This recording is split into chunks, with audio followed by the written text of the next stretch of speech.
Sound alarm. Come on. Good, we got it. Let's go. What about 123? Stamps? That's a good guess. Stamps.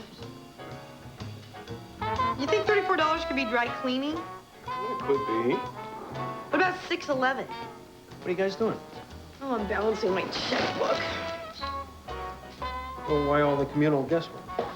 Well, sometimes I write down the amount, and sometimes I write down what for, but for reasons I don't fully understand, I rarely do both.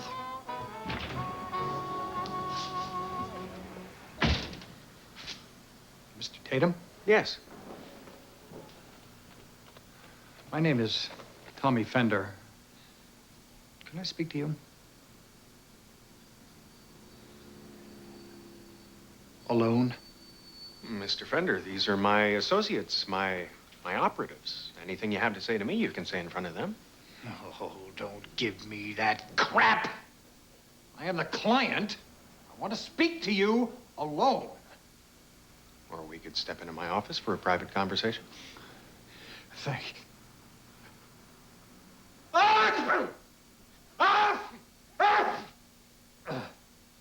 I'm sorry, it's allergies, dust, pollen, tinfoil. Tinfoil? It's Lucinda, Lucinda. my wife. I think she's having an affair. Mr. Fender, may I offer you some free professional advice? Let it go. What? You don't really want to know. I have been faithful to Lucinda from the day we were married. I have worked hard to support us. I have tried to be a good husband. I have given her foot rubs. I have given her perfume. I've given her flowers. And if she is fooling around behind my back, I want to know. I deserve to know. God bless. Thank you. Mr. Fender. Tommy. Tommy, when did Lucinda disappear? Last night, we had a fight. I told her that I thought she was seeing somebody else. She told me I was being paranoid. It pretty much went from there. She employed? Not later. Hobbies? Hobbies? Stamp collecting, bird watching, power walking? I used to like to go samba dancing. Back when things were still good between us. Yeah, I used to love to watch her. I am sorry. Tommy, I'll need a list of Lucinda's friends, family members, credit card numbers, places she might go. It's all here. Everything I could think of. And, picture.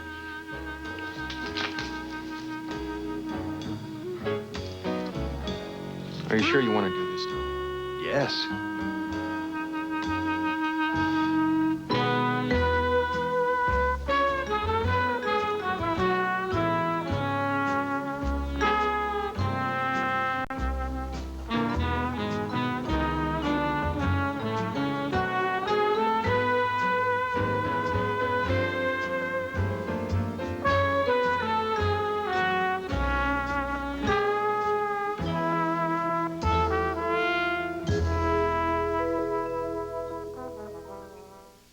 Other people's credit card records? Soon to be Lucinda Fender's credit card records. How do you do that? I mean, aren't records like that supposed to be kind of private? Yeah, I have to have the code. Oh. Where do you get the code? You buy it. It's a service, sort of. Aha. Fender, Lucinda. Walter, don't you think that this is just a little underhanded? Not to mention morally reprehensible, slightly cheesy, and, well, maybe I'm splitting hairs here, but the word illegal does spring to mind. She spent $69.30 at Claude's. Claude's? Oh, you know, I bought a very reasonable fall dress at Claude's just last week. $12 for gasoline. Aha. What? Well, she dropped almost a C note at a local lingerie shop. It's usually your cheating wife's first purchase. A fresh set of underwear. Tend to be sentimental about that kind of thing. Oh, now wait just 1 minute, Walter. I am sure that if we dug deep enough into the Tommy-Lucinda relationship, we'd find plenty of very good reasons having nothing to do with underwear why this poor woman would run away. A husband with allergies? A husband with a violent and fairly unpredictable temper. Bingo. Bingo. Palm Court Motel, late last night. Let's skedaddle out of here and see what Lucinda's up to. And with who? Whom? And I'm not convinced. Although this computer stuff is pretty darn impressive. Tawdry, but impressive. Ought to be. That's how I found you.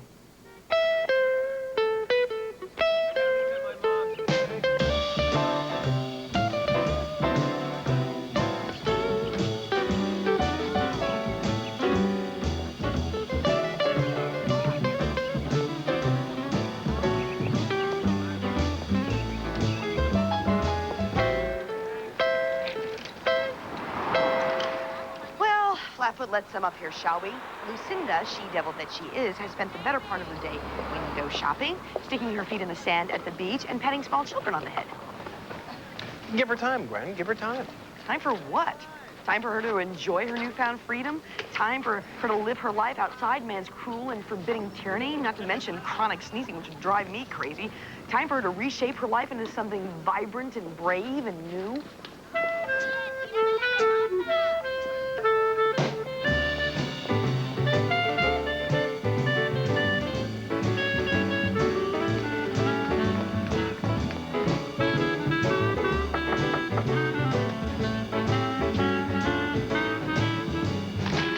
How about time enough to share a passionate kiss with a man not her husband in broad daylight on the pinkest porch in Miami? Oh, Lucinda.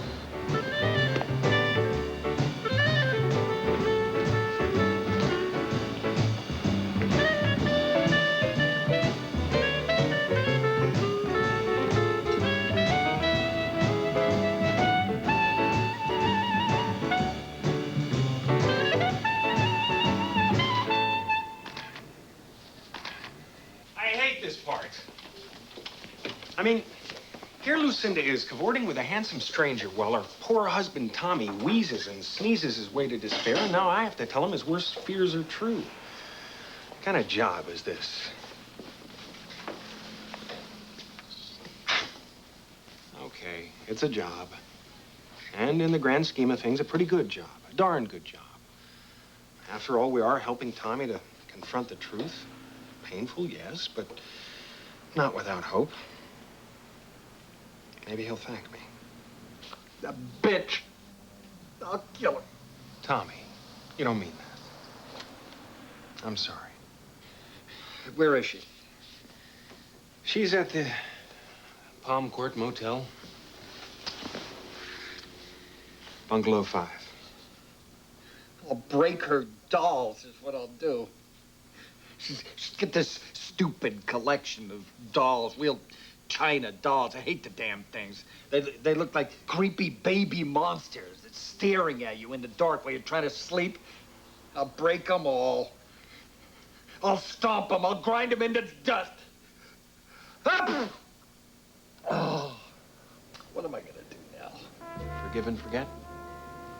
She was so kind when I met her. Maybe she still is. Maybe she's just confused. She's confused, all right.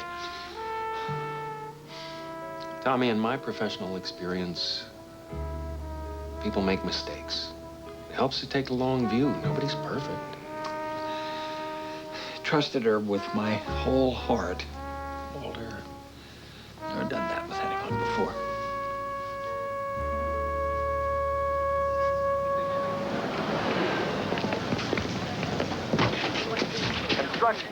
Hey, Walter. Hey there. Still involved in the intricacies of higher math, I see. Yes, and it's going quite well. Thank you very much. Did you remember my ice cream bar? Oh, how could I possibly have forgotten your ice cream bar? Thank you. Billy and Tito back from lunch?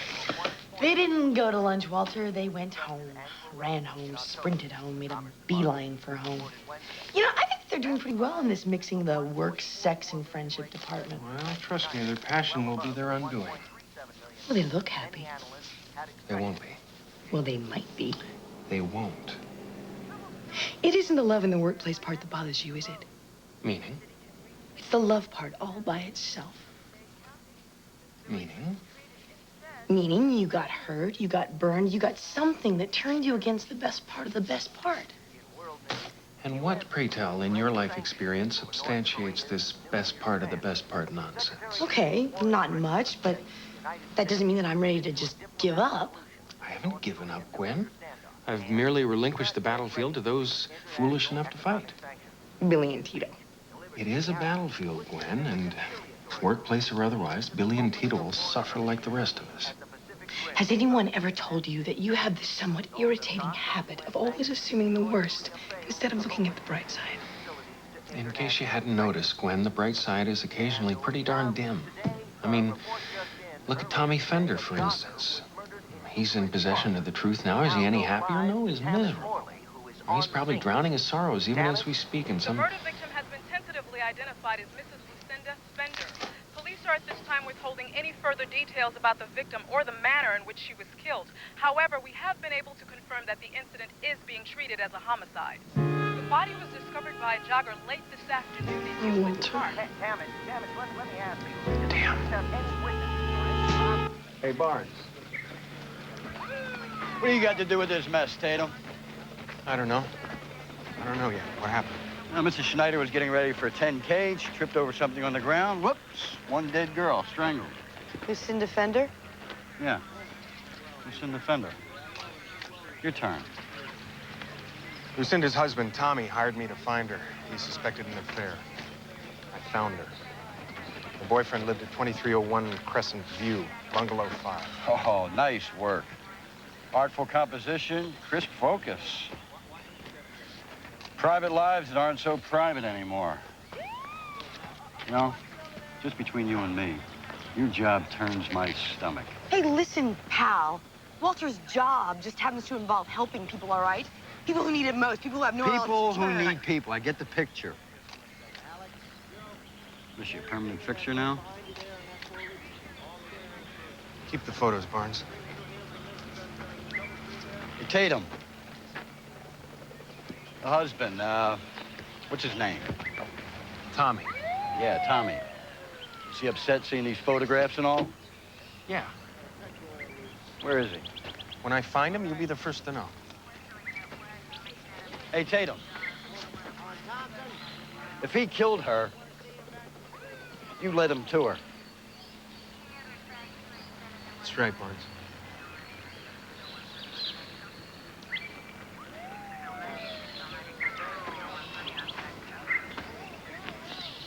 Walter, it is not your fault. Yes, it is. Oh, how could you possibly have known that poor sneezing Tommy was a wife killer? It's my job to know, Gwen. I should have known. Oh, don't be ridiculous. Gwen, he fooled me. All right, it was a good act, and I bought it. Lock, stock, and pork barrel. You know, just once. Just once, I'd like a case with some redeeming merit to walk through the front door. A case involving a higher cause, moral, spiritual, political, I don't care. Anything vaguely related to the ideals that got me in this life in the first place. Ideals? What do you mean ideals? Who said anything about ideals? Oh, come on, Walter, tell me.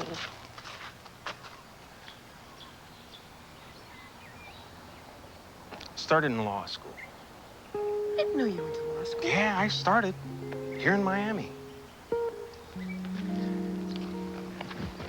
I had this ridiculous notion that lawyers are supposed to help people. And to further this fantasy, I went to work part-time as an assistant in a legal aid office.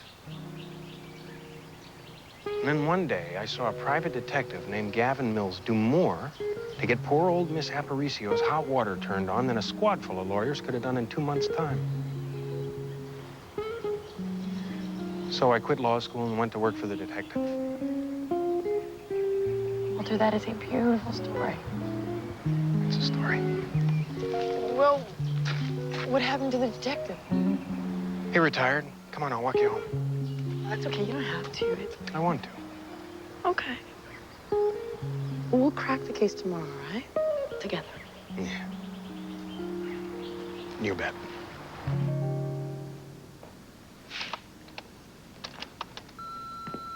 Mr. Tatum, this is Paris Jackson, Magna Cargo. Just wondering if you had a chance to look into that little personal problem I talked to you about. Let me know. Walter, it's Tito. I'll be at the Winter Haven by 10. Walter? It's me, Tommy. Lucinda's dead, man. She's dead.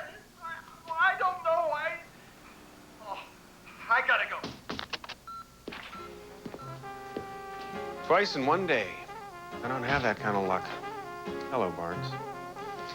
You hear anything from your, client? Tommy just called. Where is he? Wouldn't say. Seems he was in a hurry and scared. Why do I get the feeling you're holding out on me, Tatum? Now, why would I do something like that? Because it's your nature? Because you don't like me? Because you're a mental defective? Take your pick. I thought you quit. I was breathing too good. It made me dizzy. The Love Nest on Crescent Drive is rented by a fellow named Eustachius Martin. Only that's not his real name. And he's vanished. I'm not surprised. Oh, it gets better. Tommy and Lucinda Fender were burglars, professionals. Assumed aliases, criminal types, the whole thing. Unsavory. The kind who, when they get agitated, like to start killing each other. Yeah, you ought to check into your clients' backgrounds a little more before you go to work for them, Tatum. Improve the company you keep. Sleep tight.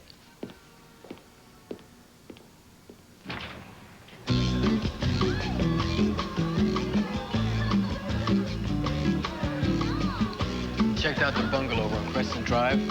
This is like a war zone. Somebody really ripped it apart. Rented to an Eustachius Martin, yeah, I know. What else? Billy's watching his apartment, place over on Fletcher. Wasn't there when I left. Naturally. But we did find this. By his bed. Azure 7. Look at the date. 11/12/93. That's tonight, midnight. You know, Barnes just told me our friends Tommy and Lucinda are professional burglars. Burglars who advertise. Question is, what's in his sore Sebedai? That's a blue monkey. Azure, color of the sky. Blue, Sebedai, Latin for monkey. Question is, what's a blue monkey?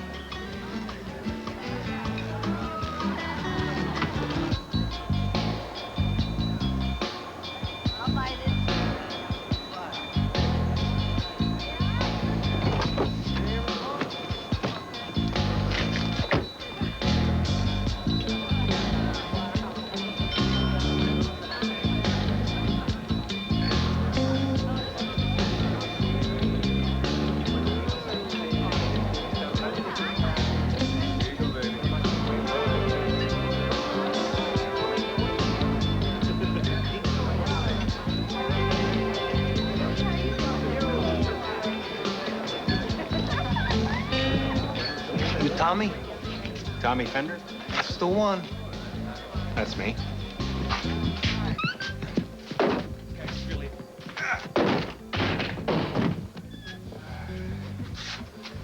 Lock it.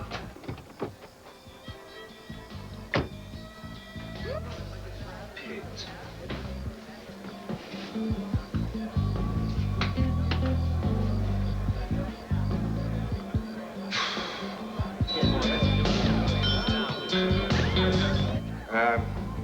Fellas, I'm just about all done in here. Can I come out now?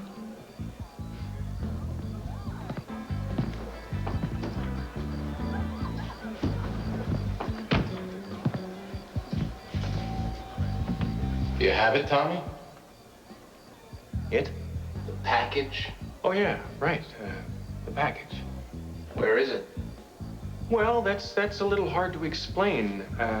You see, I had the package, and then all of a sudden I didn't have the package.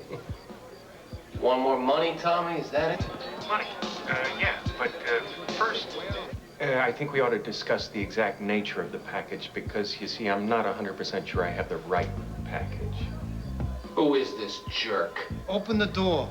I changed my mind. I'm not quite done yet. Open the door or I put a bullet through your cranium.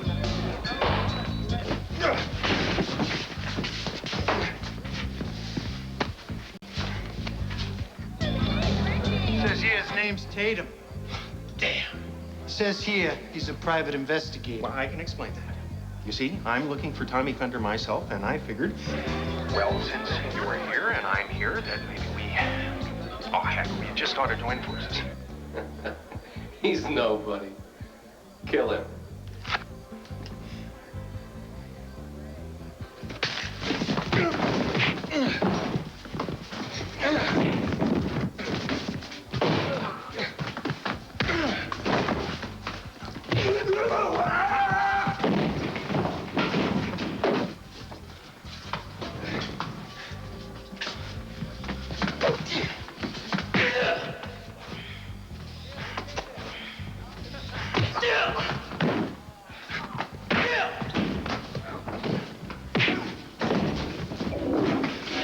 Tommy's out there. Was here. I talked to everyone in Tommy's building. Nice wife, nice guy, quiet. That's it. Sorry. Let's review.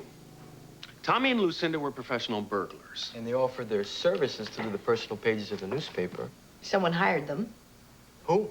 The man in the bathroom of the Blue Monkey. But you said he thought that you were Tommy. Well, they never met. Everything was done through the newspapers. Tommy was supposed to deliver something last Something night. he and Lucinda stole. Come in.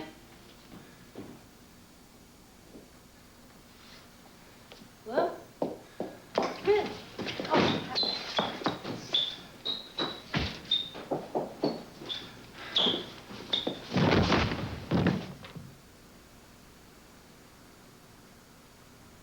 Is anybody expecting a package? All right, Buzz, up we go.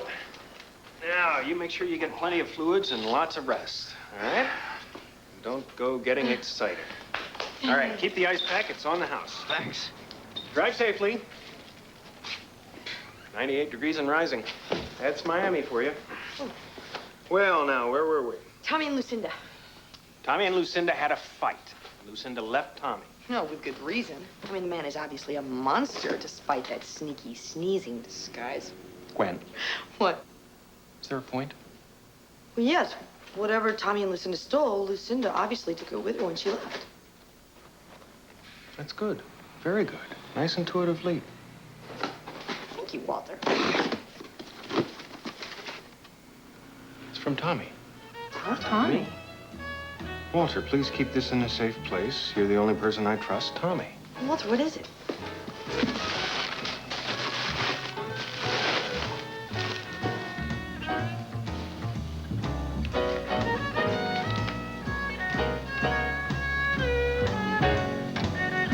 It's the Maltese Falcon?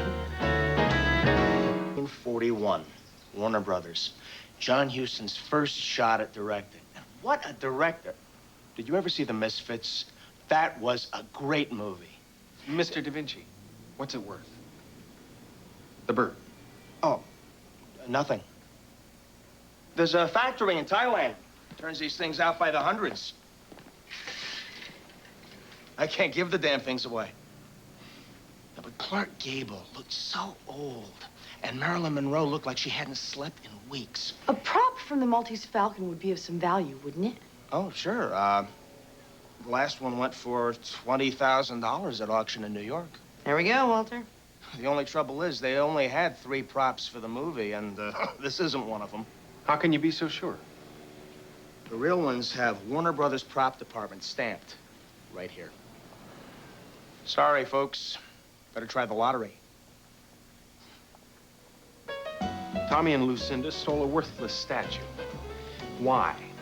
Maybe we should cut it open. With what, a buzzsaw? There must be something inside it. It's solid, Gwen. Right. Or maybe not. Maybe it's solid and there's something inside. Is this a riddle? Gwen, get on the phone to the University of Miami. Get the archaeology department. Ask them to date something for us. And X-ray. Tell them we have an artifact we want to examine. Artifact. Got it. Walter, should we show this to the police?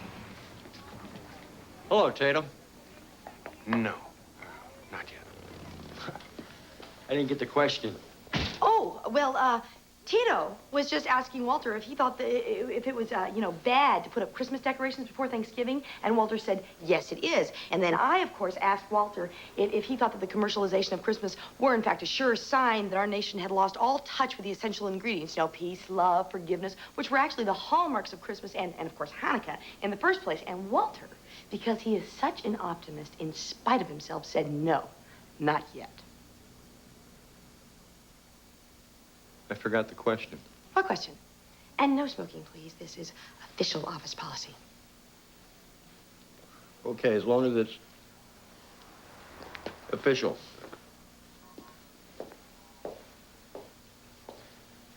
Have you heard from your client lately? No, not yet. What's this? Paperweight? Heavy paperweight. You must have a lot of paper. Of course, you're an industrious group. I like that. See you, Tatum. Hey, Barnes. You tracked down Eustachius Martin yet? We're working on it. I'll bet. But you're an industrious group, and I like that. See ya, Barnes.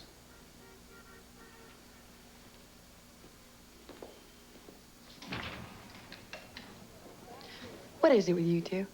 Ancient history. Call the university. We don't use just X-ray. With CAT scan and MRI technology, we can visually slice the object into pieces. That way we get a two-dimensional peek of the thing. Here, look.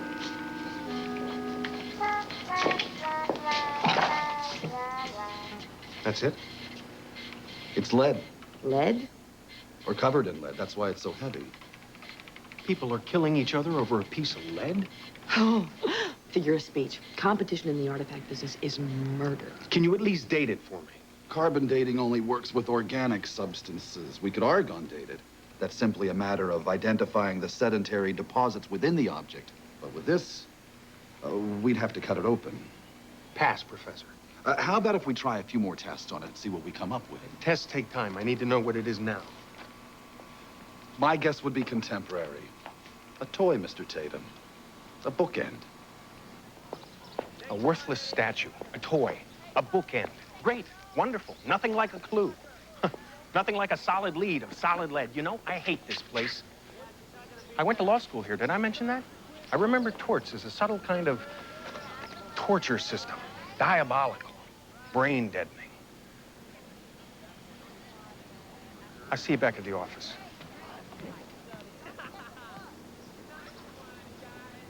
Okay.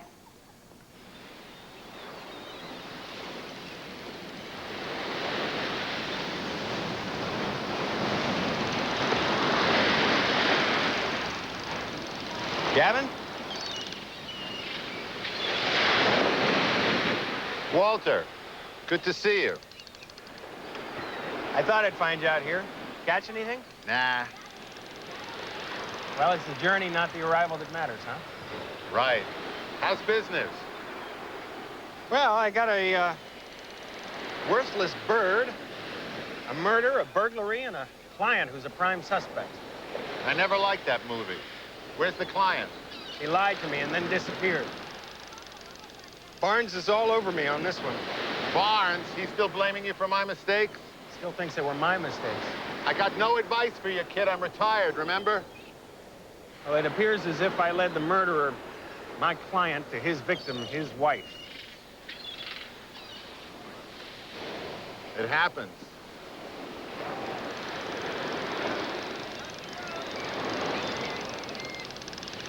Why'd you do it, Gavin?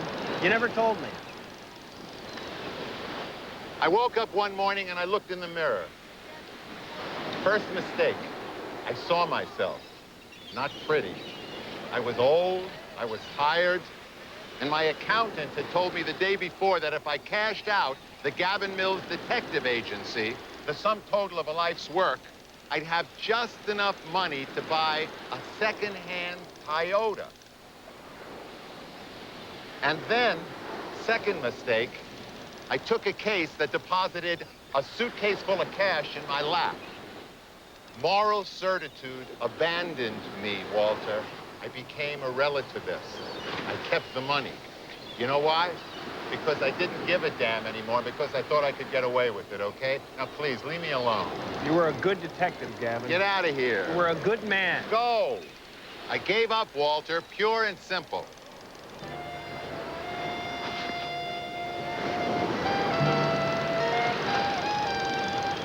You ever regret it? Not even a little bit, kid, but you would. Don't forget that.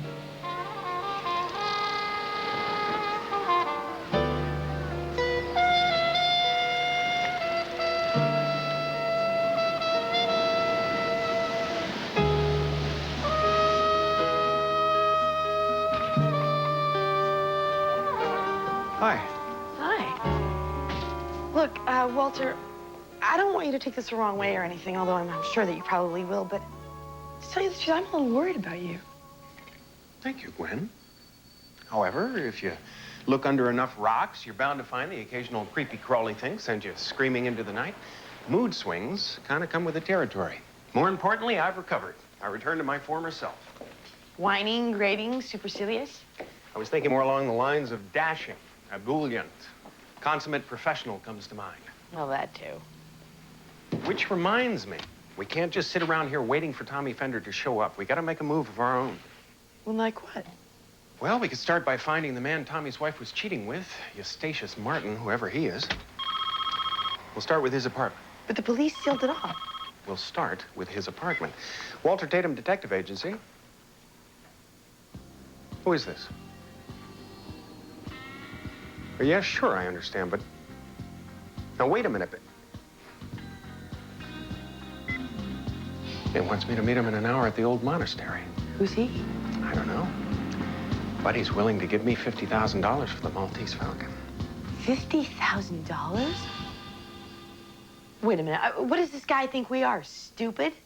Like we're gonna actually show up in the middle of the night with the only clue that we've got to meet some perfect stranger who's no doubt already planning some fiendish trap to capture us in the Falcon. I'm so sure. That is the last thing in the world we are going to do, right, Walter? Huh? Right? Wrong, Gwen. That's exactly what we're gonna do. Right. Wrong. Exactly.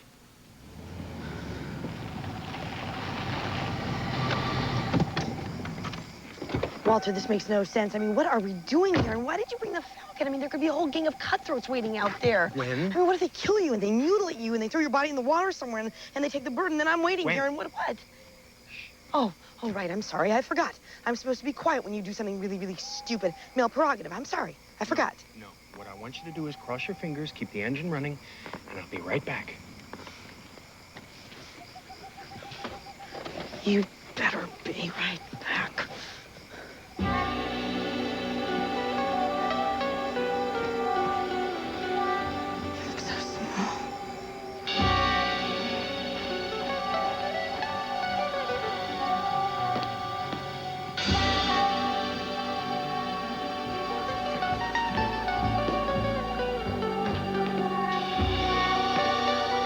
Mr. Tatum.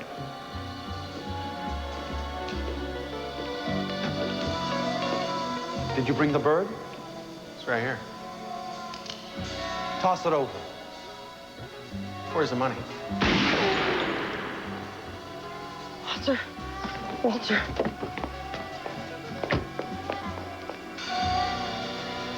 Okay, forget the money. I'll settle for a few honest answers to a couple of pointed questions. Why don't I just hand over the bird before you shoot the soles off my wingtips?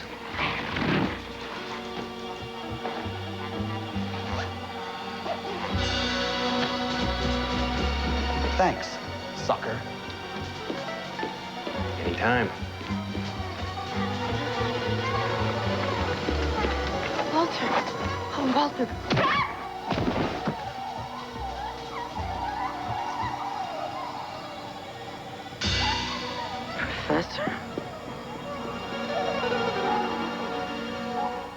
Professor K-Tip, Walter, I saw his face. Now, what would a world-famous archaeologist be wanting with a worthless movie trinket? He's a big Bogart fan? I wonder. Which, by the way, doesn't mean I forgot to yell at you for disobeying my orders for perhaps the 93rd time since we've met. Well, I'm sorry, Walter, but I thought you'd been shy, you know. I thought you may be lying there in a pool of your own blood, bleeding to death with little bubbles foaming in your mouth and... Gwen? What? Thank you. Thank you for your concern. Thank you for your overactive imagination. And don't do it again. Is that the yelling part? I reconsidered. After all, we didn't capture our man, but you did discover his identity. Yes, but Walter, he has the Falcon now. No, he doesn't. He doesn't. Gwen, do you think I'd be stupid enough to come down here with a real bird? Of course not. What did you come down here with? One of those $10 jobs from Mr. Da Vinci's store. Very clever, Walter. Thank you very much. Where's your real one? In a safe place. Now, let's you and I go see what Professor K-Teb has to say for himself. Not much would be my guess. Yeah, nice work, Tatum. Another day, another stiff. I'm starting to think you're bad luck. I'm sorry. This is my second dead body this week. I'm fine. Please excuse me. Oh, where were we? I don't know, Barnes. Let me see. Oh, yeah. Nice work, Tatum. Another day, another stiff. What's the professor got to do with Tommy Fender? I don't know. Yet. Walter. Walter, he was testing it. What's that? Falcon feathers. Falcon feathers. The wrong falcon feathers. Stop messing with me, Tatum, or I'm gonna haul you in for withholding evidence in a murder case. What evidence, Barnes? Not to mention lying to a police officer and obstructing justice. Aren't they the same thing? I thought you started smoking again. My wife threw me out of the house. She said I had to sleep on the porch. Gets lonely on the porch. Barnes, do you want to catch the bad guys? That's my passion, Tatum. The Falcon has landed. As your Sebedai, ask for Spade midnight tonight. I placed the ad yesterday. I made reservations, table 6. Good. Operation Fender is about to begin. Tito, get the wireless. This better be good, Tatum. It is, Barnes. Here's what we're gonna do. Tito, you and Billy go to the Blue Monkey. Visit table 6 and mic it. And make yourselves scarce. Meanwhile, Barnes and I'll hide in the kitchen with Gwen, who will tag along no matter what I say or do, so I might as well give in and make the best of it. Nothing like a late night stakeout to get the old blood flowing, eh, boys? Her I can do without. You sure you know what you're doing? No. Everybody keep their eyes on the door. It's almost midnight.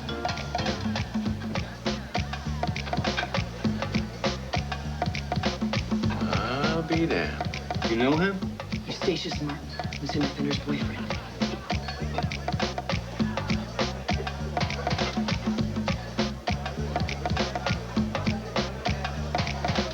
All right. One down, one to go.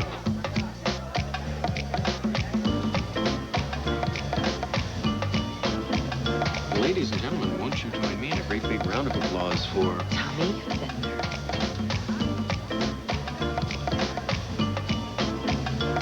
you?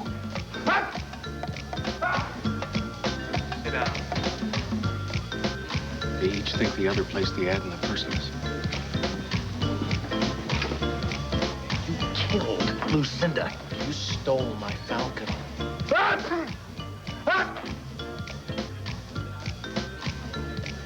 Poor Tommy. Where is it? It's in a safe place. Safer than you know, Tommy. You want more money, is that it? I want to know what happened. We had a deal. After you and Lucinda stole the bird, Lucinda left you and brought it straight to me. We cut you out, we cut out the late professor, double the money. But why'd you have to kill her? She tried to double-cross me. She wanted more money. I played along. She showed me the bird. I sent her to heaven. And then you showed up. Took it back. So who killed Professor K-Tip? Martin did. K-Tep called us, set up the midnight meeting after we left his office. He thought he could get the Falcon for himself. I want 100,000. Forget it. I want it in cash. Tomorrow morning. You're as screwy as your wife. No dice. How'd you talk her into bed? I didn't have to do much talking. Bastard. Moron, we're in a public place. A very public place, Eustachius. Barnes? You have the right to remain silent. You have the right to an attorney. Anything you say can and will be used against you in a court of law. I loved her, Walter. I wanted you to know that. What? Bless you. I loved her. I loved her. Ah! Now tell me this. Why the hell does everyone want the Maltese Falcon? Because it's real. Real. Oh, wait a minute. In the movie, Sidney Greenstreet tells Humphrey Bogart that the Maltese Falcon was made in 1539 by the Knights of Malta as a gift for Charles V of Spain. It was encrusted in jewels and worth a fortune. It's the one. Wait a minute. You're telling me this is the real Maltese Falcon? Professor Kateb figured it out. He told me about it. It took us 8 years to track the damn thing down. Do you have any idea how much it's worth? Millions. We were so close. Book 'em.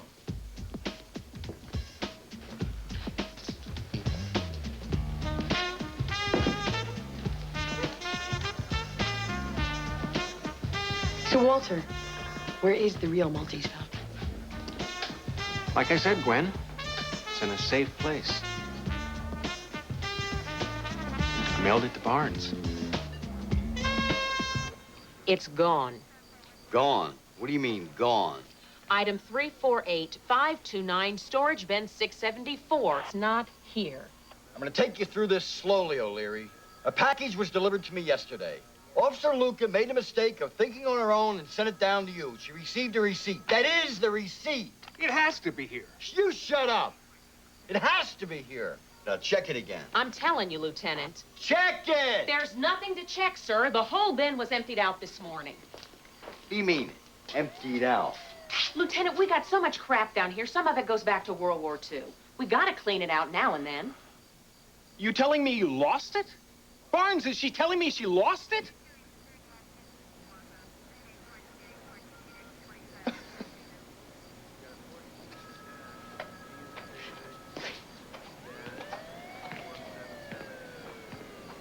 Get a cigarette. I don't smoke, sir. Sorry.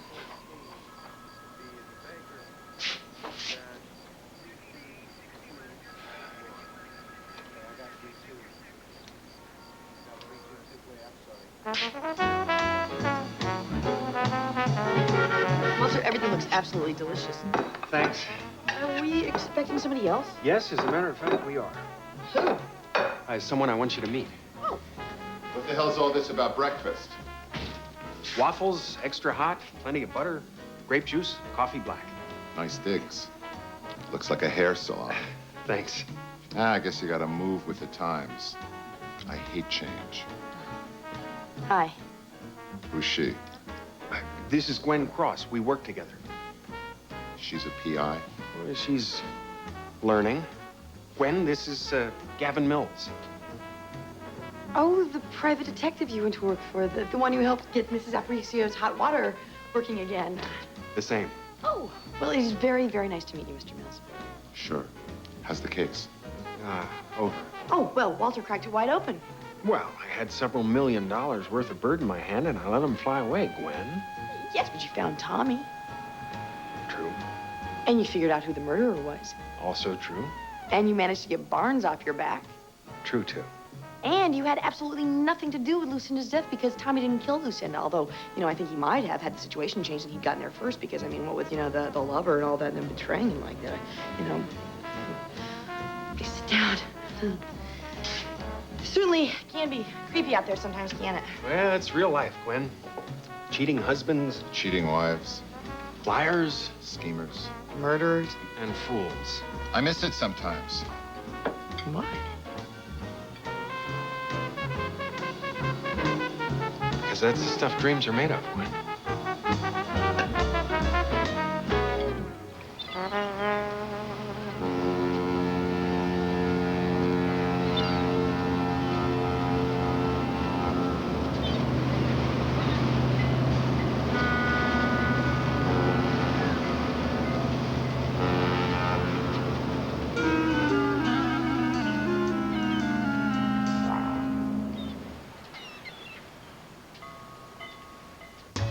I'm Ted Koppel, later on Nightline, while the country mourns LBJ's scrambles to keep the nation from disintegrating.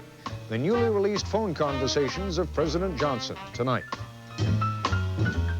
This is Charles Gibson. And Joan London. Tomorrow, can too much exercise be hazardous to your health? Also, dangerous toys you won't want to give. Plus fabulous pasta from the heart of Sicily. Tomorrow on Good Morning America.